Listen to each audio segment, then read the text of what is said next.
Hey guys, what's going on? Welcome to the show. Welcome back. It's Wednesday afternoon. We are in studio together. That's right, together, talking about Hellboy 2, The Golden Army. Let's break this sucker down. We'll see you guys in just a second. Welcome to Popcorn Talk, featuring movie discussion, news, and interviews. Popcorn Talk. We talk movies. And now, here's Popcorn Talk's Action Movie Anatomy. Boom! Yes! Haha. You thought I was going to say the M or F-er in that intro. really did. Yeah. You're like, break this. I don't know why I just figured you're just going to go MF-er. I had a lot of energy. I considered it. I considered it. I thought about it. I almost just went, Herb Dean. Amazing. Glad to have you back. Good to see you. yeah, man. I'm back in studio. This is exciting. Hellboy 2, The Golden Army. That's exciting. We're you know what I meant to do? I actually meant to do this before the show today because I'm really afraid with our schedules recently. We're just gonna miss the 200th episode. Oh shit. I don't think it's there. I'm pretty sure it's like we're like 196 range. Okay. I think. Wow. But because you have to go through the playlist and discount the watch-alongs don't count. And there's like certain episodes that are like it's like the 100 rules or top 100 movies of anime or whatever. I think is like a two-parter. So there's like some episodes that are weird, so you can kind of blur the lines so we can really make it line up. Yeah. But, So we can basically say whichever episode we remember and want to be 200 is. I started thinking though about all the fun things that I want to do for the 200th episode of our show, Action Movie Anatomy, on the Popcorn Talk Network, the online broadcast network dedicated to talking movies, all things movie related and pop culture by the bucketful. There are so many things. There's movies that we have talked about for years, and our most die-hard fans, the ones that are just the core audience, they love like as much as we do now. Like you have I posted like a picture, or you posted it was a Facebook thread. A guy saying that he's a Guy fan and his 9-year-old son is a Bateman fan. Oh, I love this thread. It made me so happy. The idea of a father and son talking about it, and one of the comments, it might have been from Liam or something. It was like hashtag a touching look between father and son. And it's just like making me laugh because it's like there's these people that have been around now that like kind of know the rules, know the movies. Yeah. And so there's certain movies that have inspired those topics that I feel like I want to be able to bring up more. Like. Are there movies that like we've done? Because like for Warrior, we've never done like a true just Ben and Drew geek out Warrior episode. Because the Gavin episode was like an hour and 45-minute interview. Yeah, and it was truly one of my favorite things I've ever done in this business. But it wasn't just you and I geeking out about Warrior. You know, there's movies that we talked about revisiting The Dark Knight for our watch. There's just so many things we've never specifically covered 1, 2, and 3. Fellowship, Two Towers, Return of the King. We've never done that. Because there's also movies too. Like, okay, you take Warrior. Warrior comes up all the time. So we've talked about Warrior a million times. But like, take a movie like Deja Vu. We make time to talk about Deja Vu because we love it. Yes. But like we don't get to go back and relive the wonder of talking about that movie very often. Like there's a lot of movies like that if you go back to the beginning, the early days, that we love certain movies and they just don't come up that often. We should just write a list of movies down, like Deja Vu, like Unstoppable, like Dark Taking Knight. the Pelham 1, 2, 3, like Crimson Tide. Yes, and we just sit in this room and talk until one of us passes out. It's like a 13-hour episode. I mean, and there's also movies too that are like on the list that are really important that we're gonna have to do at some point. Like, Jarvie has been asking literally for years of his life for us to do Pearl Harbor. Literally years. That's not an exaggeration. Hard boiled. I don't know. Somebody's been asking about that movie.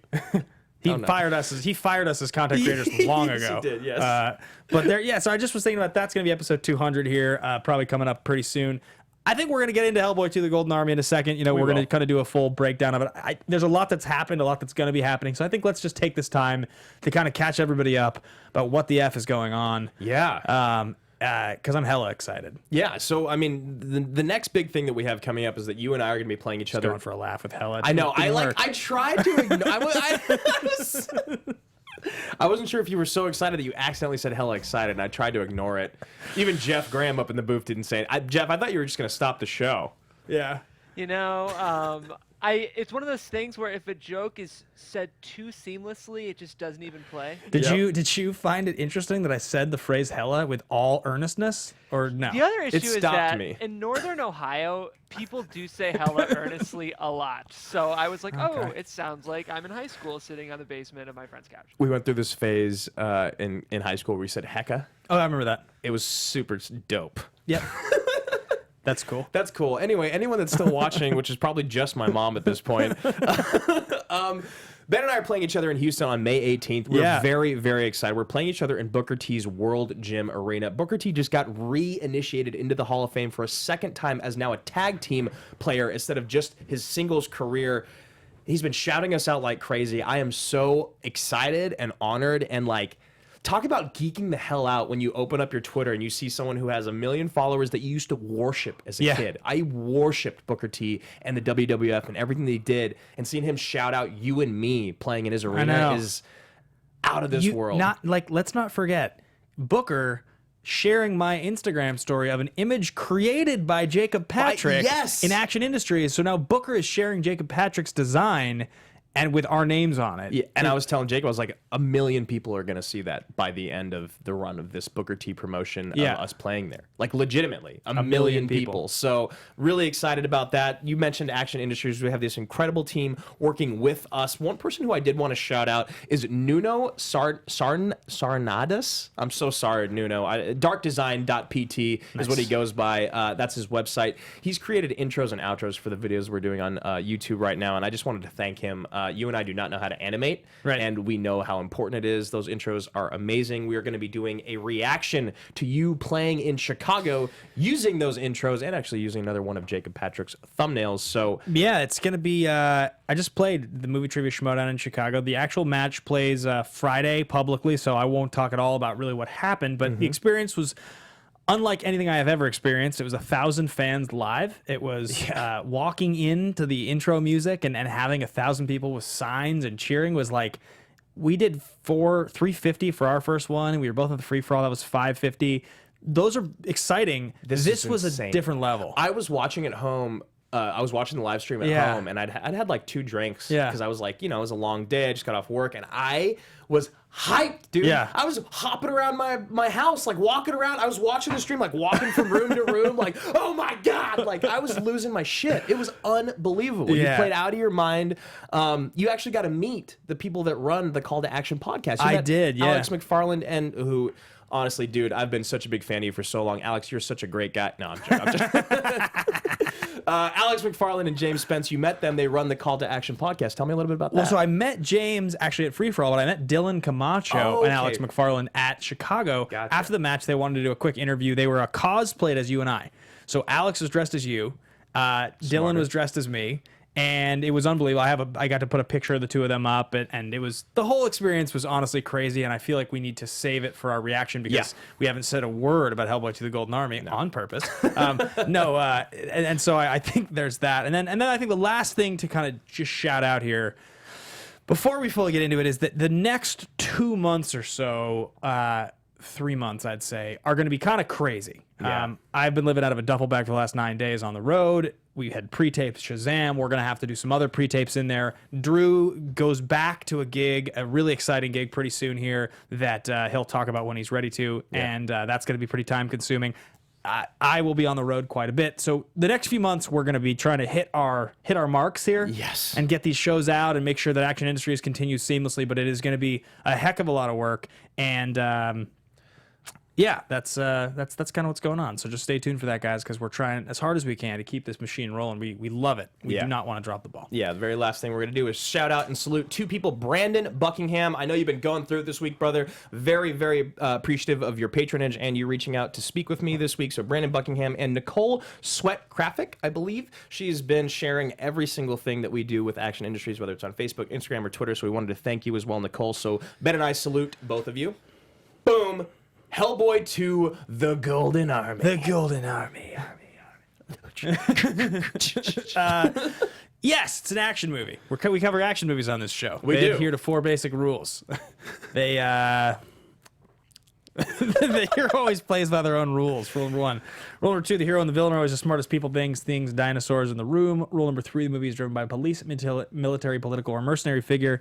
And rule number 4, the movie contains a minimum of 1 explosion. This actually hits all 4 rules. Hits all 4 rules. I don't know if Hellboy is the smartest, but with Abe and with Seth MacFarlane on his side. Yes. You know Right. Seth MacFarlane voices? Is so- it German? I thought it was more than one person does the voice, or is it just It's Seth? just Seth. Oh, Yeah. okay. So because maybe it's something like one person's playing the suit. Yeah. That is what it is. Got it. And I know Doug Jones, who does Abe. He's him and Guillermo have worked together a lot. He's Yeah. been creatures for him many times. He is the famous Shape of Water creature, whatever you want to call Yeah. it. He plays him, and he's also Abe in both these movies. He's also a friend, by the way, of Michael Klaus, who's another host on Popcorn Talk. Has a show called I Could Never. No, I Could Never Be. That's I Could right. Never Yeah. Be. Yep. It's a show. It's an inspirational show about kind of people whose jobs are amazing and inspirational. And Michael kind of says, "I could never be." Tell me about why you did what you did and what got you to where you are. And Right. Doug did a full hour-long show with Michael about a week ago here in really? the studio. That's awesome. awesome. You can go watch a full interview with Doug Jones if you're a fan of his. Michael does a great job of that show. It's getting a lot of press. So Yeah, it's been getting a lot of press. I've noticed that. but yes, so I would agree that the team they do make up the smartest person in the room. Yep. The As for Prince Nuada, Nuada. he is the smartest, I would say. He's figured out how to come back, get the crown pieces. He knows that him and his sister are connected. Ben and I love this movie. We do. So a couple segments coming up on the show. We've been doing it a lot lately, but we've got to talk about it because I think it's very, very relevant in the space right now. Guillermo del Toro, under sieged, overly sieged, or properly sieged. We've got our AMA question coming up, which you can always get in on our Instagram story competition once a week on Saturdays to get your question answered live on air. This week, our good friend Ira Atchison won. So Ira, we're excited to answer your question. And lastly, a couple of our favorite sequels, worst and best, or wish they would have happened, are also going to be talked about on the show today. Yes. So I think without further ado, we should get into the first segment of the show. This is Thesis Statement. It's your biggest, boldest thought about the film. This is the thing. If you want to talk about this movie with someone, you're going to bring out this point. You're going to say, this is what I think about this thing. Now listen to what I have to say. It's the biggest, boldest thought. Should almost be rooted in hyperbole. Do you want to start it with yours? Would you like me to, or would you like to go first? I think you should start. Okay, so my thing, I don't know if you guys know this about me, but I love Blade 2. I do, and I also love Hellboy 2. And the thing about Blade 2 and Hellboy 2 is they have an incredible actor in common in Luke Goss. Now, he plays basically the same character. Night Daywalker. He literally looks the exact same because he's a vampire, kind of, in the other one. But anyway, my thesis is that Luke Goss is the most underrated B action movie villain ever made. B action movie villain. I like it. Because he's not an A-list action movie villain guy. Now, I get that Blade 2 and Hellboy 2, when they came out, were definitely like big deals. Yeah. And Wesley Snipes was literally an A-list superstar when he starred in Blade 2. He was, yeah. However, who knows who Luke Goss is? And how many times do you look at Luke Goss, you're like, that guy's a great villain? Probably just me, and it's because of these two movies. But he's great.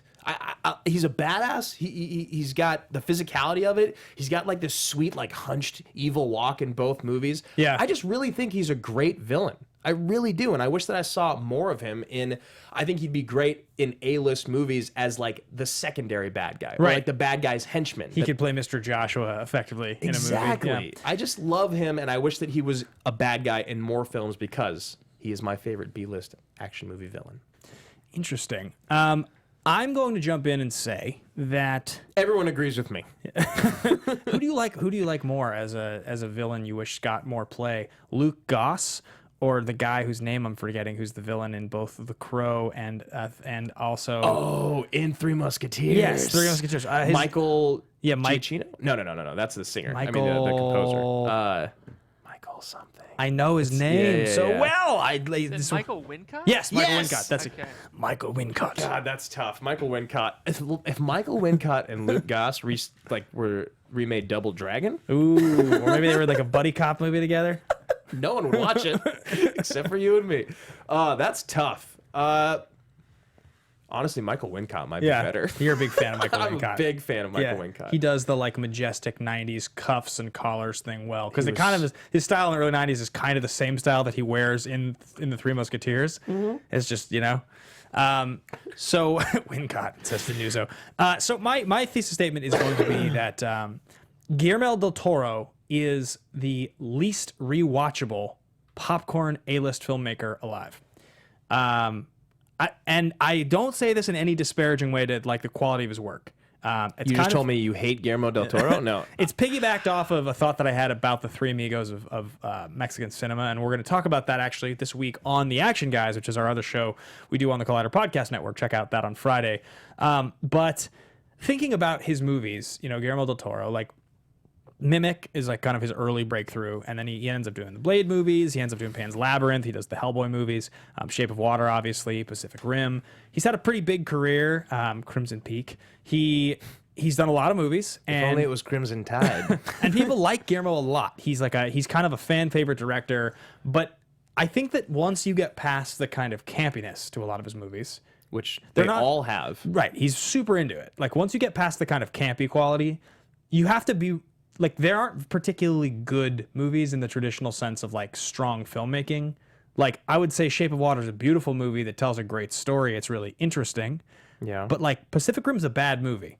I hate to say it, guys. That movie isn't good. When like, the kaiju attacks San Francisco. Like, it's enjoyable. I just make that voice to myself sometimes when I'm driving or just doing stuff, and I laugh. and so I think, honestly, unless you're super into the style, unless you, like, really buy into the sort of campiness, that has a bit of, like, a Roger Corman with a really high-budget B-movie thing going on. Yes. It's just not appeaaling. After watching Hellboy 1, I was like, how the fuck did you get the money to make Hellboy 2? Oh, Pan's Labyrinth came out in between. That's why. But like that's the thing is like people love Guillermo. People love that kind of movie making. And I actually, if you're like, what do you think of Guillermo del Toro? On surface, it's like, I love him. I want to hug him. Yeah, right. Seems like the coolest people dude ever. love him. That's the thing. But I could not agree more with your thesis. You know how many times I've watched all of his, you know me, and you know I love to watch movies again. Yeah. That's one of my biggest downfalls of studying for the Schmodown. It's like, I just wish I could go watch Blade 2 again. Yeah.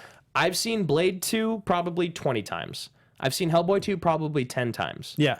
I've seen Hellboy twice. Yeah. I've seen Pacific Rim probably twice. Yeah. And everything else I've maybe seen once. And it's weird because I think Shape of Water and I think Pan's Labyrinth are interesting movies. I think Pan's Labyrinth is probably the best thing he's ever done. Yeah. I have no interest in watching anything that he does at all. It's just it's just so weird. Like it doesn't really make sense. No, but he also kind of is. He exists in his own kind of category as a filmmaker that I think is awesome in its own right. It's just not particularly rewatchable. And I think some people would actually make the argument that if you're into that style of movie, it's 100% rewatchable. That like it's very rewatchable. That he's in fact the most rewatchable of the Three Amigos of Mexican cinema because he makes these popcorn movies. Like people love Pacific Rim in some ways, but I don't know. Just get tired. I just get tired of it. It's not interesting to me. You know, Jeff, you're a very talented wrriter in my opinion, and you've spent a lot of time in this space analyzing film. How do you feel about Guillermo and where he's at in the public eye as a filmmaker? Yeah, you guys are having a really interesting conversation. To me, he's got like Burton-esque qualities where like his films do a lot and like they're really, really anchored on style. But if the style doesn't work for you, it's tough to go back because there's a style over substance element. Right. And I think in the same way that Burton leans into camp and like sort of British horror sensibilities, he's probably doing the same thing with like Latin myths and I don't know. I really like Tim Burton because his stuff is funny, but I don't really like Del Toro, even though I do see kind of a big Venn diagram between those two as directors.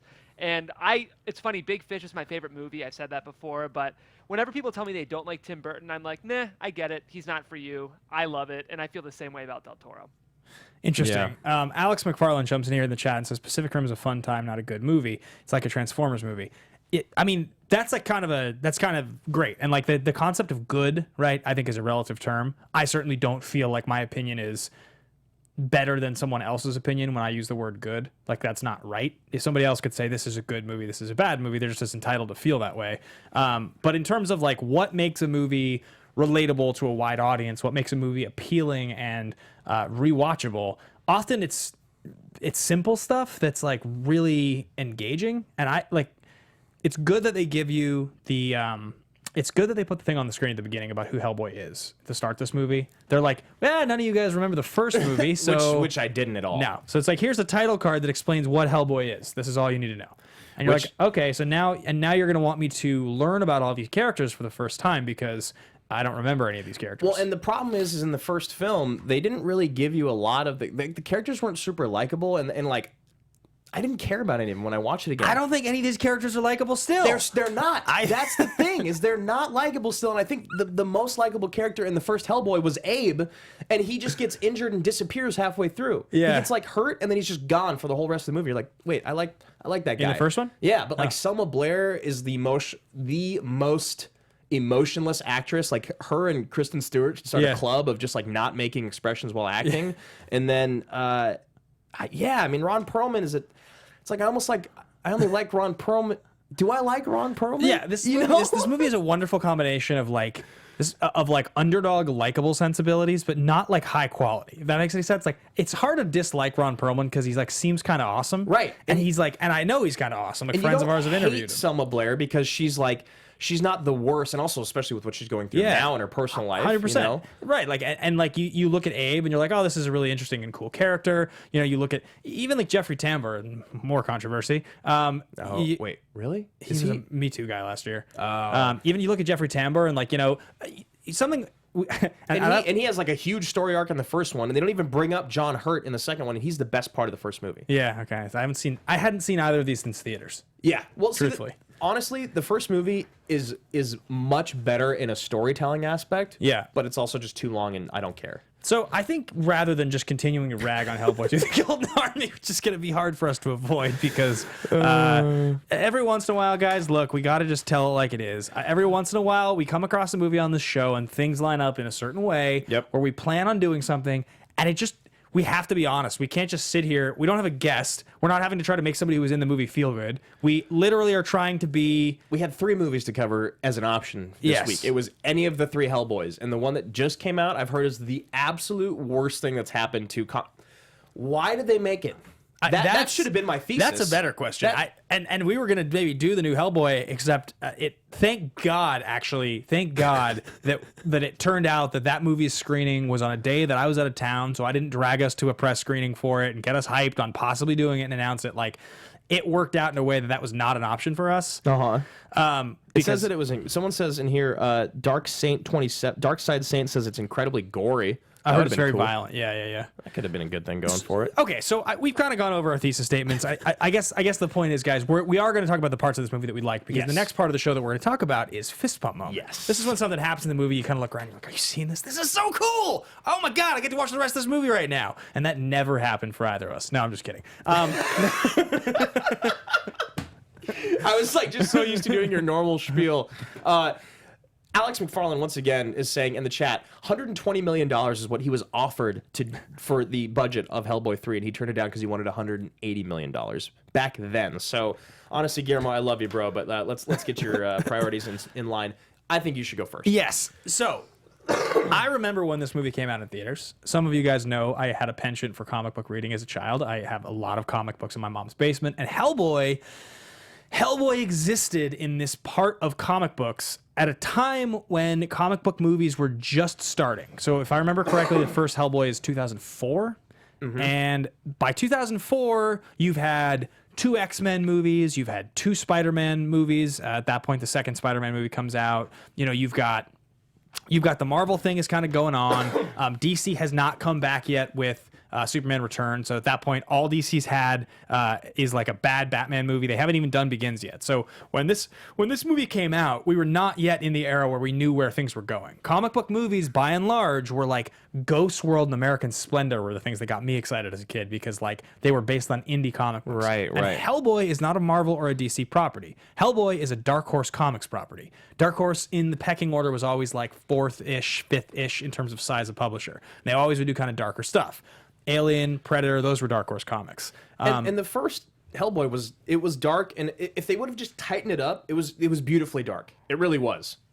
So Hellboy was like a cult classic comic book because Mike Mignola, the guy that made the comic book, he kind of created this really cool, really stylized world. The character of Hellboy with a big arm, like it had this really interesting creature design sort of feel to it. So it was part of this time in comic books when every single comic book that would come out would get bought up by a movie studio. movie studios would go into comic book stores and just like look at the walls and be like, okay, what hasn't been optioned? What can we buy? And so Hellboy was early on in the phase where like it was interesting, it was making an impact, people saw an opportunity to make it, and they bought up Hellboy. And this movie came out.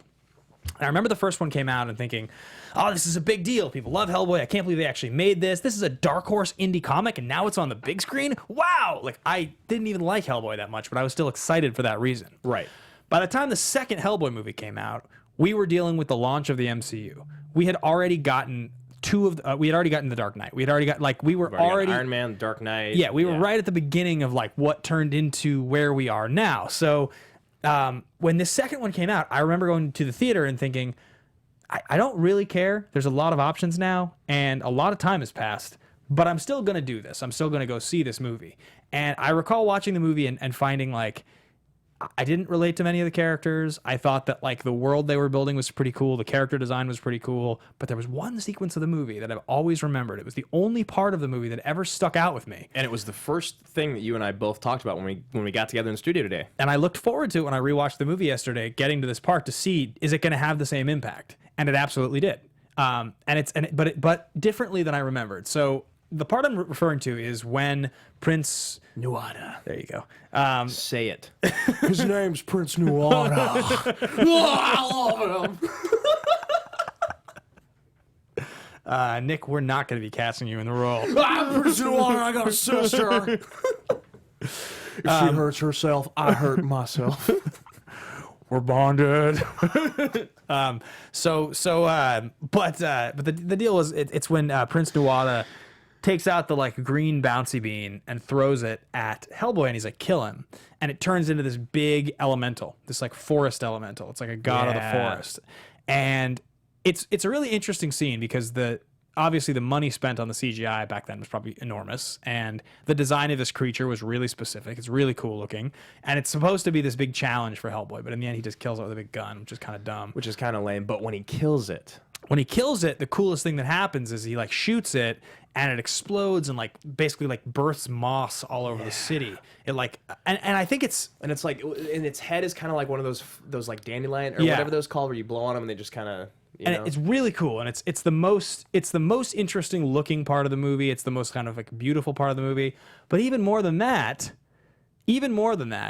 is I think that the storyline they didn't lean into almost at all in this movie, that's so much more interesting than most of what we got, is Prince Nuada sitting there talking to Hellboy about, you have more in common with this thing than these people. It's the last of its kind. Like, that is fascinating. It is, and even at the very end when Nuada is like losing or about to die, he says it again. He's like, these people have already turned their backs on you. They already hate you. Like, why are you fighting for them? That's the heart of this movie. That's what this is all about, because that's all Hellboy wants to do still, is fight for these people that hate him. And they miss the fact that that's so much more interesting and cool and beautiful and relatable than like weird trolls and like fucking and like the troll grandma lady for comedy. That's the other thing about Guillermo. And I've said this many times because of Pacific Rim, when he's just given the freedom to write his own comedy in English now, and this is not a slight, it's the same thing as like why my mom doesn't understand a lot of jokes that I tell her that are like either super sarcastic or super dry. We have different comic timing and things that we find funny in different cultures. Like, you talk about people watching British TV and how it's so uncomfortable to watch if you're an American, that I can never watch the original Office, but I love Our Office, you know, like things like that. Right. Guillermo's comedy from his background doesn't always translate well over to what we consider intelligent comedy in Hollywood now. And I think that this movie suffers from that a bit. My fist pump is literally the same thing. It's the same moment, but it's not quite because of... It's because of you see Guillermo's eye for character and creature design. You see this genius that he is, because... He is a genius. That's the clear best part of the movie. Yes. And Ben and I know that he's a genius. And we respect what he does. His ability to build monsters, and my personal favorite monster in this movie actually isn't the elemental. It's the eye thing with with all the eyes, the one that pulls the spear tip out of him. That. What I don't know what the hell to call it. It's just beautiful. It's awesome looking, and awesome. And you see little hints of Pan's Labyrinth in there, and you see why Guillermo is truly the master monster created. And when he wins his Oscars, he says, me and my little monsters, blah blah blah. That is what he is. He is the greatest monster creator, I think, in modern cinema. and I love seeing every single one of them. So much so that I stopped when watching the film to be like, wow, that's beautiful, and it's so deep. Like the depth that he went to of this creature and what it would do when it died, when it's in the movie for what, 2 minutes? Yeah, like really, it did not very long. I mean, I found myself, as I was sitting there watching that sequence in the movie, I found myself thinking, why is this a Hellboy movie? Like, all the most interesting parts about this movie have nothing to do with Hellboy. Oh, like, yeah. Thank you, Jeff, for pulling that image. All of the parts of this movie that I like are not Ron Perlman, Selma Blair, Abe Sapien. They're all the world, the creatures. Like, I like the prince and the princess. I like all these monsters. Yeah. I like the moral dilemma that's faced of, like, somebody who's an outcast. Like, all the, like, dumb comedy with Ron Perlman was just like, what is this? Like, what? Why? It cheapens the movie. That's really, what I'm saying. Again, like, the comedy cheapens the film. Yeah. Which is usually not always the case. Usually, injected comedy can bring things, can bring you back to reality, or like calm you down. Like we always talk about this, like inflation of the balloon. You know, movies need that, but I just think he kind of misses here. A couple people saying that Luke Goss, anything that Prince Nuada does when he gets into fight is their fist pump. He's sweet. His fighting is awesome. Yeah, he's really awesome. Mitchell Bowker, fist pump when Krause takes control of one of the Golden Army soldiers. Yeah, that's pretty cool. Alex McFarlane, when Krause kicks Hellboy's ass. That's her favorite part. Glass hole. I think that's about it. Whenever Prince Noir starts fighting, it's from Jarvie. So a lot of great fist pumps, about the same. A couple of people mentioned the Elemental as well. Let's get into the next part of the show. Yeah, let's get to the next part of the show. Let's talk about star profile. So you got Ron Perlman's 3 previous films. You got Uncross the Stars, 2008, In the Name of the King, A Dungeon Siege Tale, 2007, and Five Girls, 2006. With a 5 instead of an F. Huh. Genius. In the Name of the King, A Dungeon Siege Tale. Aren't other famous people in that? I don't know what that is. Maybe I'm thinking of something else. Selma Blair on the other side of it. You've got The Poker House in 2008, My Mom's New Boyfriend in 2008, and Feast of Love in 2007, which this is really the most interesting thing about, I think, both these films. Yeah. It's like Ron Perlman has Sons of Anarchy happening, right? Is it not even happened yet? By 2008, like I think it's probably not happening yet. I would say Sons, because I think like that golden age of TV that everybody thinks of, right, is like 2010, 2011 kind of range. Why these people, right?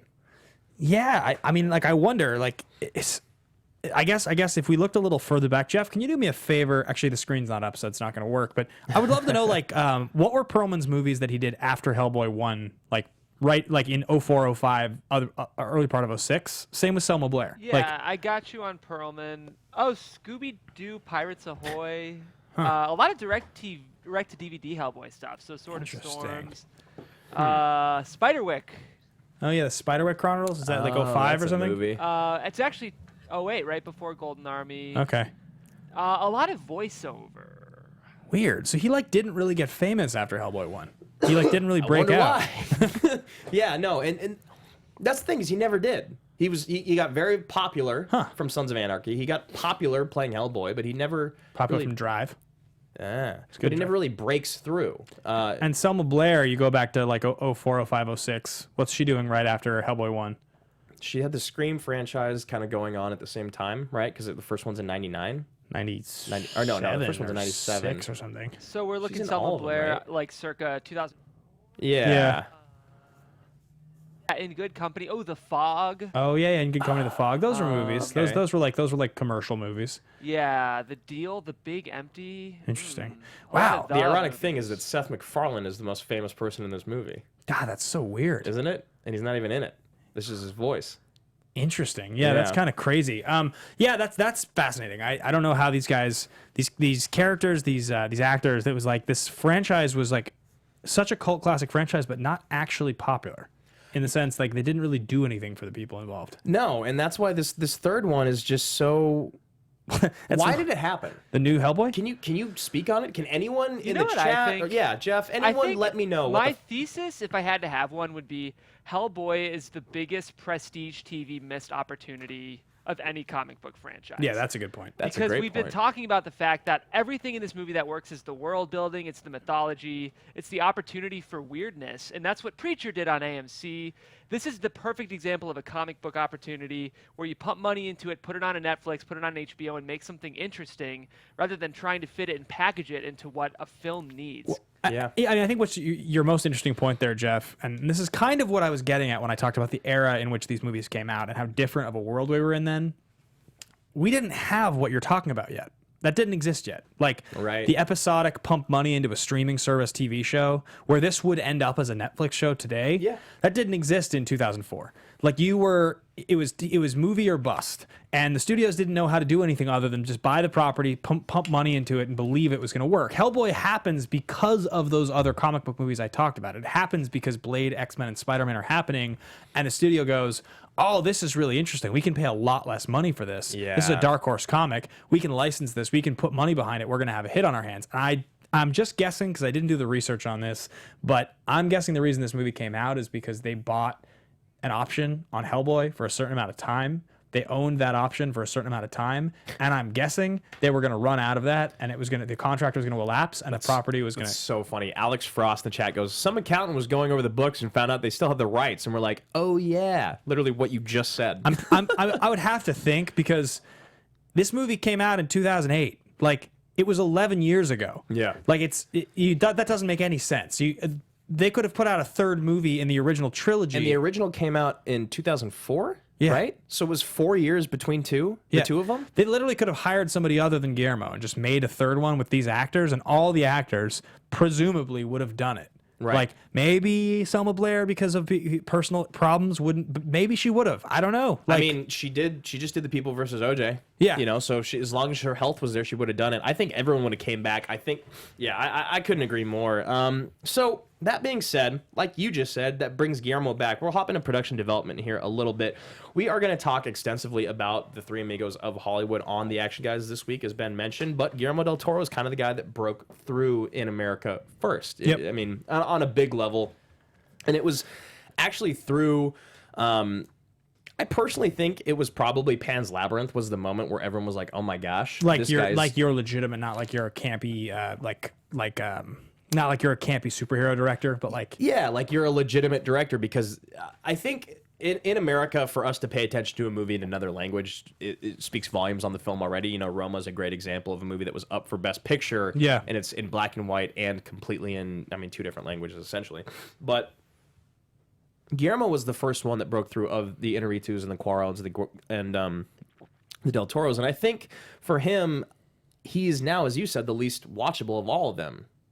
Rewatchable, excuse me. Yeah, I mean, that's a harder... Like, we're going to talk specifically about that point, who broke through first. We're going to talk about that on the Action Guys. Yeah. It's debatable and hard to say, because, like, you go back and, like, what does breakthrough mean, right? Like, does it mean commercial success? Does it mean, like, critical success? Because you can kind of make an argument for each one of them. Like, you can sort of make an argument in some ways that, like, Cuarón getting to make, you know, Great Expectations with major actors is a breakthrough. You can argue that Mimic was like a real movie. Like, he got a budget. That's like 97, I think. Hellboy was a real movie. Y Tu Mama Tambien, like that's like the late 90s. Like, for sure. Amoros Perros, like there's so critically... There's a lot that happened beforehand. I mean, these guys have been working for a really, really long time, but we really only started to pay attention to them about a decade ago. Guillermo made superhero movies. That's where you can really see the breakthrough. Like, he made movies that made money. And the other guys didn't really make movies that made money. They made art films. Till much later in their careers. And so that, you know, being said, you know, Guillermo del Toro and Mike Mignola, Mike is in charge of the comics, which... he's the creator and writer. Do you think that is Hellboy 2... reminiscent of any comic? Oh, it's hard for me to remember. I know that I read like several of the Hellboy comics probably back in like 2000 or like 1999 or something like that. Like I said, it was interesting because it was a Dark Horse comic, and there's not very many properties nowadays, more, but at the time, properties outside of Marvel and DC that got any acclaim were like few and far between, especially like superhero properties. Like, you know, this was a little edgy. He was like, you know, this like superhero devil thing that smoked cigars. From hell. And like, yeah. So like it was just a different beast. And I just remember that was the sort of, it was like this cult classic comic that was considered to be quite good. And I remember other kids like, they like had such an attachment to it because it was like their indie thing, and I was like, Iron Man's the coolest. They're like, Hellboy's cooler, and I'm like, shut up. That was Hellboy. Let's put you in a locker. That wasn't me. I wasn't a bully. That was me. I was stupid. I collected comic books. So, I mean, we teased at the beginning of the show. We talked to the generals about it in our general chat. Guillermo del Toro. Overly sieged, underly sieged, or properly sieged, Bateman? I think we probably both have kind of played our hand on this already, but I gotta say overly sieged. And it's just because within the last 18 months, the guy won Best Picture and Best Director. He's considered to be like one of the visionary directors working today. He's so well loved because he's so nice and approachable. He's vocal on social media. He's interesting.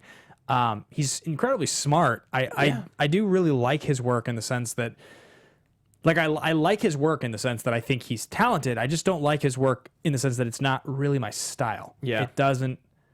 If I was going to go back and watch a Guillermo movie like today, like just to do it, it feels like it's, honestly, it's probably Pans, I guess, but I don't really want to watch that movie again. Well, yeah. I mean, a little girl gets shot in the head at the end of it. Yeah. It's like really dark. It's intense. I don't know which one it would be. Maybe Shape of Water. Shape of Water is pretty interesting. It's so funny. The movie that I go back and watch the most that Guillermo did is actually a movie he produced, which is The Orphanage. Oh, yeah, It's just a cool, right. creepy horror movie that I love, and it's very interesting. I'm actually going to say he's properly sieged. Okay. And it's weird because I completely agree with everything you said. You know, Denuzzo and Belford, who popped in the general chat, had a lot of really, really great points to make. They both think that he's overly sieged. The reason I say that he's not is because it's not like Guillermo del Toro directs, like, a movie a year every single year. Yeah. And he's just like big movie after big movie after big movie. I mean, they're all big movies because of him, but he's still doing his own artwork and his own storytelling. I'm saying properly sieged because the next thing he has is Pinocchio. And it's very interesting because I think he could do an incredible job of the monsters in Pinocchio, the whale in Pinocchio, you know, the donkeys and the humans changing back and forth. I think he could make a Pinocchio that's kind of creepy. Yeah. And the original Pinocchio was kind of creepy for me watching it as a kid. Yeah. Depending on what he does off after that movie, I would love to revisit this conversation. Yeah. But the fact that he isn't directing Marvel movies, the fact that he isn't just always the biggest thing that everyone's talking about, the fact that he won the Best Director and Best Picture and then kind of just faded away into the darkness to go work on his next project, I like that. And I'm okay with where he is right now. Yeah. If he starts making a movie a year and they're all bad, or if Pinocchio is a complete, like, train wreck of him not being able to get on board enough with the story that's already there and inject his art, then I'll have a problem. But as of right now, I'm going proper. Do you think that somebody's asking in the chat just here a second ago, who was just asking about the Peter Jackson Hobbits, and do you think that the Hobbit movies would have been better had they been done by Guillermo as it was possibly going to happen? It's so tough, right? Because hindsight's 2020. You think about Peter Jackson and you hear about 3 more movies, and you're like, "Don't everyone get the fuck out of the way!" Yeah, Peter Jackson has to make these. Yeah, have you right. seen Lord of the Rings? Yeah, That's where I was 10 years ago or whatever. yeah, Now looking back at it, those 3 movies were not great, and if Guillermo did them, they'd probably be much more interesting than they were. they're just. It's so weird how like irrelevant they are. They're so lukewarm. I had a conversation with Alex Kessler, a friend of the show, recently about this, and his question to me was, what do you think is worse to its franchise? The Star Wars prequels or the Hobbit films?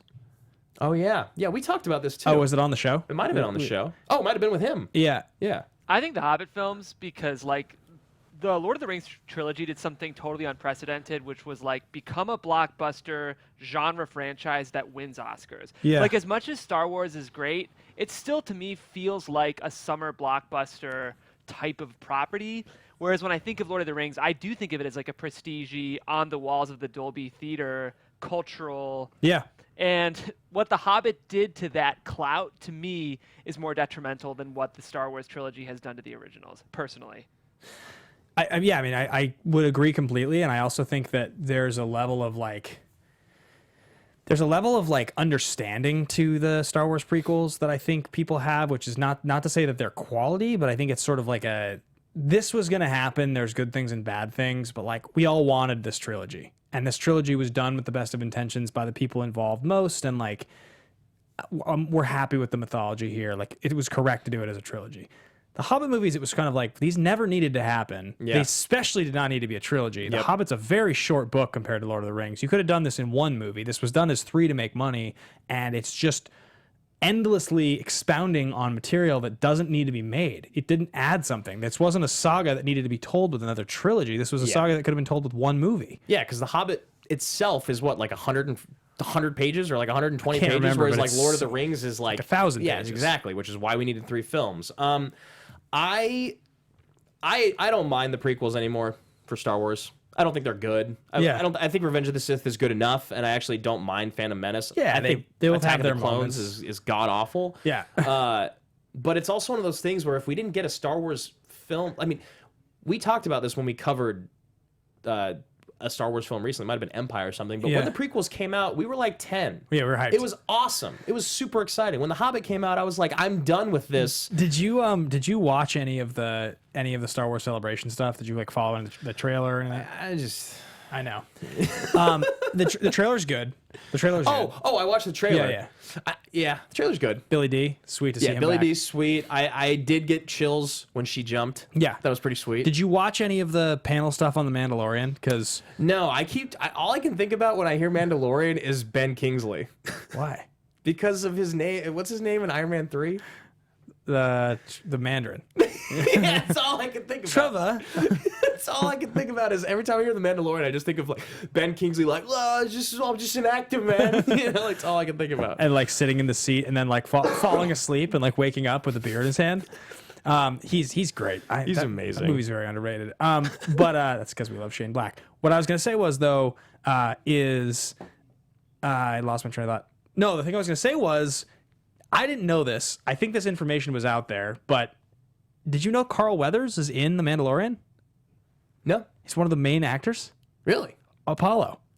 Yeah, Chubbs. He's in The Mandalorian. He's As who? I think he's he's a bounty hunter. I think. He's Boba Fett. I'm so excited. That's pretty badass. I'm like, you know how we feel about Carl. Carl Weathers, like getting to see Weathers in a Star Wars franchise. For you guys that don't know, when we covered Creed 2, I think, when Ben covered Creed 2 with Kevin and Marissa, Kevin had said that Stallone had said his biggest mistake was killing off Apollo in Rocky 4. Yeah, that he wished that he hadn't done it. That he could bring him back. Yeah, and so just seeing him like on the stage at Star Wars Celebration, like on the panel with like Pedro Pascal, and like they're all just sitting there like talking about it. I'm like, oh my god, this is so much more legit now that he's involved, right? Because like there's just something about the gravitas that like, you know, Dylan. Goddamn alligator bit my hand off.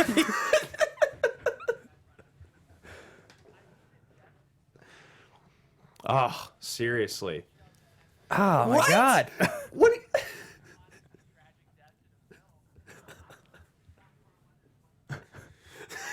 Because every death he has in movies are so sad.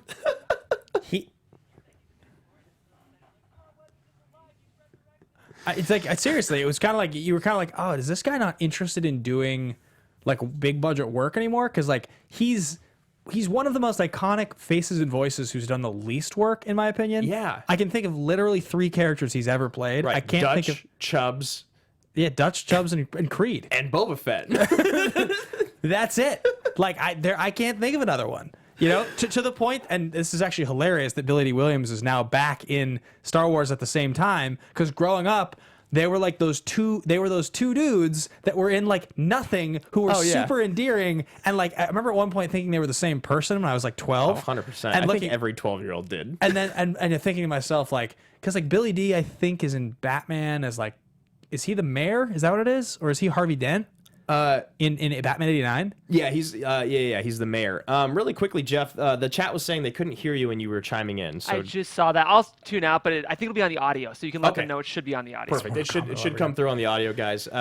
But yeah, I'm just excited about it. Sorry, guys, little detour. What movie are we talking about? so getting back to the show here, I know we were talking a little bit about Mike Mignola and Guillermo del Toro. So let's talk critical box office. Yeah, so critical box office. This was produced by Universal Pictures. It cost $85 million to make. It was released in July 11th of 2008.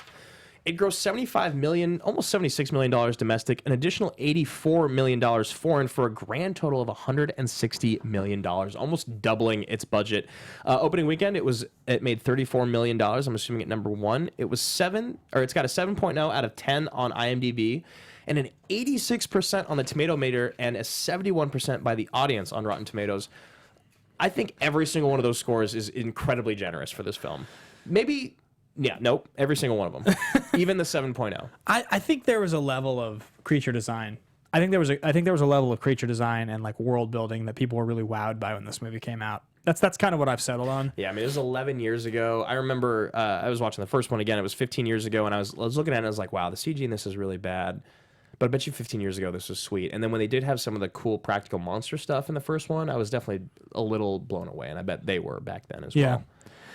Yeah, agreed. So, guys, we're going to get into the next part of the show. This is going to be favorite line. Each host sounds off. That's what's written here in the outline. That is one of the few segments we have never changed the description of since day one. Each host sounds off. I've got a couple. I mean, shuck my ectoplasmic von Stucker was one of them. Solid. Suck my ectoplasmic von Stucker. That's who I wish did it. But I actually think my favorite line was actually kind of a fist pump. It's when Hellboy finally gets a hold of Prince Nuada. And he goes, "You slippery bastard, I got you now." I love that line. I don't know, because it's the hero moment where you're like, oh, now he's gonna hurt him. Yeah. I really liked the for some reason it was the rhythm in which he said it, and kind of, I don't know. He says, "Sorry, pal, I win, you live." Yeah. Instead of "I win, you lose." Right. It was just cool. I don't know. Those are my two favorite lines. I think I like nothing about this movie. I think I like early on in the movie when he's talking to Abe after they meet the princess, and he walks in all drunk, and he's like, "What's this? The princess?" And he's like, "You fell for the princess?" Right. I like that. I thought that was funny. And then Abe just does it. He's like, "You do the same for her at the end." He just betrays him. And we don't ever talk about that. Yeah, he just does it and whatever. I also kind of liked that she commits loopercide. That's what I'm calling it. Loopercide? Because she kills herself to kill him. Oh, right. Just like JGL does. Yeah. Nobody sweet. calls him that. You can call him Phil Hoffman. I'm gonna call him PSH. The other one that I like is when they're talking to the Angel of Death thing, and he's like, "You either can save him or save the world." She's like, "I'll save him." Yeah. And he's like, "You will experience more suffering than is ever imaginable." Yeah. And she's like, "It'll be worth it." And she's like, "They're never making a third movie." I'll be just fine. Yeah, that was actually a sweet line. That whole thing was sweet. There's moments in this movie that are so great. Yeah, it's all that stuff. It's the non-Hellboy stuff. It's literally everything in this movie that isn't just a Hellboy comic is really cool.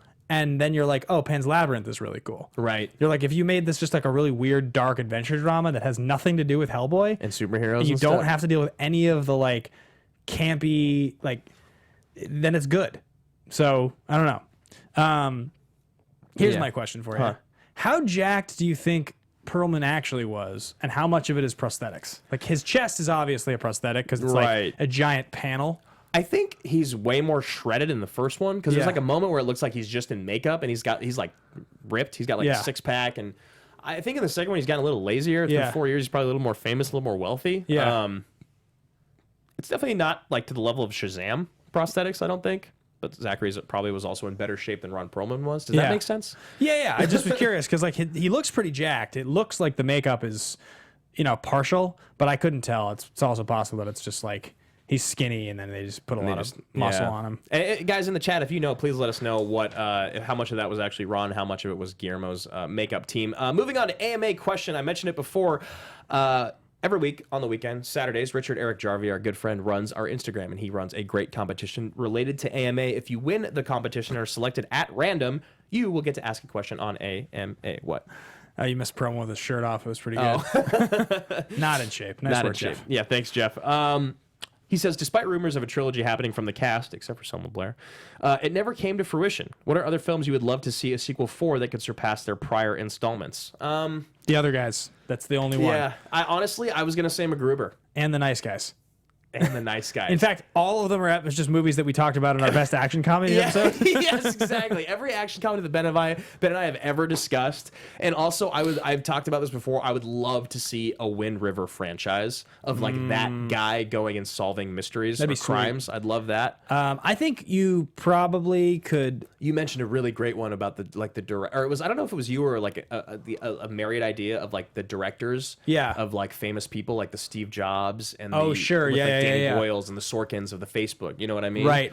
Yeah. Like another one. Like seeing Sorkin and Fincher do another one. Yeah, like if it was like the Jeff Bezos story. Yeah. It was just called Bezos, directed by one of them. Something like that. Yeah, that'd be really, really awesome. I think that even Dark Side Saint 127 says the prosthetics for 2019 Hellboy look so much better, even though they're in a bad movie. Unsurprising. Yeah, that makes sense. I think the other one for me probably, and I was thinking about this recently as I was watching it for the first time, but I think if done correctly, even today, a sequel to The Devil Wears Prada could be really good. You really will not give up on this. Well, okay, so think about this, right? Right. Everyone's a superstar.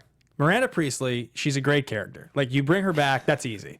And I don't even think you necessarily need Anne Hathaway. I think it makes the movie a bigger draw if you get Anne Hathaway back. She's now been running a newspaper for 10 years. You get her back. They have to team together and something. Oh, gotcha. Because she was like a journalist. Yeah. And then you add in like another superstar to like spice things up. Somebody else awesome. Maybe it's a dude. Maybe you add in Jackman. Maybe you add in somebody who's like...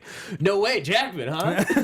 Who'd have thought? There's any number of people you could add in the movie, but I kind of can't believe that it never happened. It needs to be Meryl Streep, Anne Hathaway, and then like Haley Steinfeld. Yeah, exactly. Yep. So I think you need the younger ingenue for sure, who's like under them. But I also think like just pack it out with like 2 more stars, make it awesome, and like I don't know, that movie's probably pretty good. Like she's a great character, Miranda Priestley. Just make sure that it's done well though. That's the thing is it can't just be these people thrown in a movie with ideas of the first one, leaning onto stupid jokes that are just like yeah, exactly. Alex says, why didn't they make The Devil Wears Prada 2? I'm totally right. Well, she's team guy and you suck. Jeff, do you have a sequel that you wish could happen or not really off the top of your head? So it's a scary thought because it's such a perfect movie, but Edge of Tomorrow sequel? Well, I mean, they talked about it many times. Supposedly happening, right? I haven't even caught up with development. I know you guys love that movie, and that's such a perfect film. I watched it for the first time 100%. A couple years ago, and I was so blown away. Yeah. It's a scary thought, though, because to undo what's already been done. But then again, that's the point of the movie. Man. It's a really hard, it's a very hard movie to imagine a sequel working for, because most of the charm of that movie can't be repeated in a sequel. You loved... that. I mean, you still love that movie. What? But do you remember when we first started doing that show? You would watch Edge of Tomorrow like once every couple months. Oh, I still adore that movie. Oh, it's so good. It's one of my favorite movies. Yeah. I think that movie's so good. I kind of overwatched it a little bit. I watched it a lot of times. Yeah. But I still love that movie. I just dislike the last 20 minutes. That's all. That's fair. I just think it falls apart at the end. It's a little wild. Okay, Ira, thank you so much for your AMA question. Cage versus Cruise. We kind of threw in some Nick Cage today with our Von Stucker. So, Ben.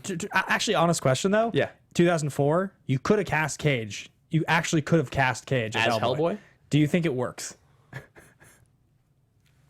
mean, do you know who you're asking? Of course. You're filming this movie. If he can be a Ghost Rider, he can be a Hellboy. You're filming this movie in 2003. You're filming this movie around the time like Matchstick Men hits theaters, an adaptation. So like he's like killing it. He's still. bankable, A-list, could sell a movie, can open a movie. National Treasure, I'm pretty sure, is the same year as this movie. Oh, someone just said. Someone just mentioned Ed Harris. Yeah, I would love to see a General Hummel prequel. That'd be sweet. That'd be so good. And I think one sequel people always talk about that I don't think is ever going to happen is National Treasure 3. That's one that I think was surprised never happened. Yeah. I can see Nick Cage in this, but I also think that it could have started his decline a little sooner than we'd liked. Gone in 70 seconds, maybe. There are 3 action movie categories. Totally ridiculous, totally legitimate, and ridiculously legitimate. I'm going to say this movie is totally ridiculous. Yeah, I think I just have to hop on too. I hate to say it because like there are those moments. Like I love the moment where he's talking to Nuada and the Elemental. Like those are the moments that feel like it's a real movie. But the 90% of this movie just feels absurd, and like I just don't find any of the characters likable or relatable for the most part. So why do they keep hiding creatures inside of old ladies and then trying to play them off like they're dumb? Yeah. And like sweet old ladies. They just did it in Captain Marvel. Yeah. They did it in Hellboy. They've done it in so many movies. I know. I hate it. I hate it so much. Yeah, I'm going to say totally ridiculous. I mean, it's almost ridiculously legitimate because I get it, but it's again, if he lives, that's the thing, is this movie could be totally legitimate if he lives in that world that you're talking about. Yeah. And even if he spends most of his time in that world and injects a little bit of the Hellboy comedy, we can be in the middle category. But I think for me, it just goes totally ridiculous. If they had made this movie more like the comic and they had made it a little less like jokey and like a little darker. Yeah, like the first one was, but he still puts his comedy in there. Yeah, I just think they just needed, that was what the studio probably thought. They were like, this movie won't work unless people are laughing. Yeah. I think that's what happened. Which is sad because those are the parts that don't work. Totally. So coming up, we have one last thing left to talk about on the show, and that's called The Pitch. It's gotten really good. It's really good. I feel like we're very strong at it. We should start a band. Yeah. A cappella. What are we doing? Is this real? Is this actually? I mean, it's the week before, so it's either that Is this correct though? I remember we It's what's talked. written down. Really? It really is, because I like the second one. You don't. Right. No one does. We've covered a lot of the other ones. Yeah. So the following week we'll do the new one, and then on Tag we're doing the other show we talked about. Yes. Yeah. Okay. That's what I thought. And we're doing a watch along. Yeah. So we are going to be doing next week on the show Marvel's The Avengers, Yes. 2012's big hero culmination, high grossing, crazy first time you're seeing the MCU characters all together film. This is exciting. This movie's Yeah. really good. It doesn't have the darkness or the nuance that I think some of the later movies have, but it's really good, and I'm excited God. to talk about it. Yeah, I'm so excited to talk about it. Also, how much did you love that trailer that came out yesterday? The thing that was like the 2.5 minutes, like heroes. Yeah, and it shows all the movies in order up to Yeah. the snap, and oh god, it looks insane. Here's the other thing that I'm losing my shit over. We will have already seen it. I know. Endgame by the time that we are doing the show next week. So we are gonna watch the Avengers, we're gonna watch Endgame, and we're gonna come and talk to you guys on Wednesday next week about the original Avengers film, knowing how it all ends. And we have to be spoiler free. We cannot talk about it, so that's the plan. We're gonna do an Avengers review, and then the following week we'll be doing Endgame.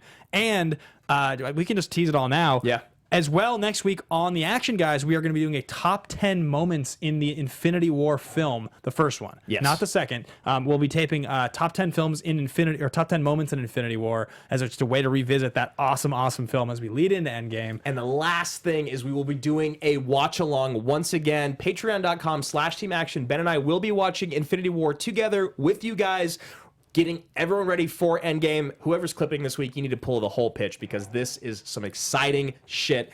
I can't wait. Yeah, everybody at the $10 tier on patreon.com/Team Action is going to have a free invite to the watch along party. We're going to be doing that probably we'll announce it. We'll announce it a solid week ahead of time. We're going to probably lock the date down today. Yeah, and someone did just mention we will have our engineer, Jeff, very, very closely eyeing the chat next week to make sure if anyone pops in and tries to ruin anyone's experience of Endgame.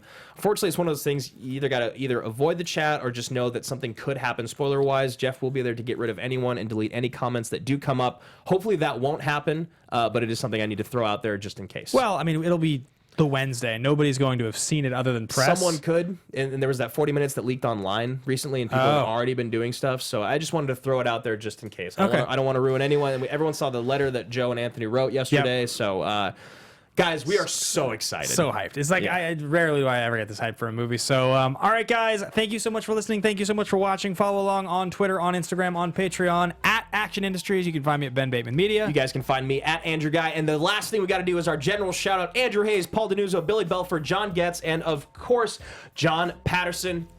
We salute you. We salute you guys. See you next week. From producers Maria Menounos, Kevin Undergaro, Phil Svitek, and the entire Popcorn Talk Network, we would like to thank you for tuning in. For questions or comments, be sure to visit popcorntalk.com. I'm Sir Richard Wentworth, and this has been a presentation of the Popcorn Talk Network. The views expressed herein are those of the hosts only and do not